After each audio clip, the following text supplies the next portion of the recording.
Good morning, this is love. ಇವತ್ತು ಬೆಳಗಿನ ಶುಭಾಶಯಗಳು ವಿತ್ ಲವ್. ಒಳ್ಳೆ ಪ್ರೀತಿಯಿಂದ ಇವತ್ತು ತುಂಬಿರಲಿ. ಇವತ್ತಿನ ದಿನ ನಿಮಗೆ ಏನು ಆಗ್ದಿರಾ, ಏನು ನಿಮ್ಮ ಲೈಫಲ್ಲಿ ಏನು ಆಗ್ದಿರಾ ಒಳ್ಳೆ ವಿಚಾರದಿಂದ ಕೂಡಿ ಸಿಹಿ ಹಂಚಿದಿಂದ ನಿಮ್ಮ ಇರಲಿ ಅಂತ ನಾನು ಕೇಳ್ಕೊತೀನಿ. ಎಸ್, ಇವತ್ತೇನಪ್ಪ ಲವ್ ಇವತ್ತೇನು ತೊಗೊಂಬಂದಿದ್ದಾನೆ ವ್ಲಾಗ್ ಅಂತ ನೀವು ಕೇಳ್ಬೋದು.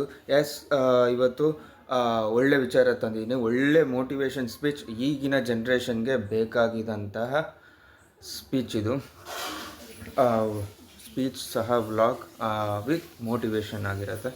ಸೊ ಎಂತಹ ಅಂದರೆ ಇವಾಗ ಇತ್ತೀಚಿನ ಕಾಲದಲ್ಲಿ ಲವ್ ಅನ್ನೋದು ತುಂಬ ಕಾಮನ್ ಆಗಿಬಿಟ್ಟಿದೆ. ಸೊ ಫ್ರಮ್ ಬೇಬಿನ ಸರಿ ಟು ಈಗಿನ ಜನ್ರೇಷನ್ ಅಂದರೆ ಯಾವ ಥರ ಅಂದರೆ ಲೈಕ್ ವರ್ಕ್ಸ್ ಆಗಿರ್ಬೋದು,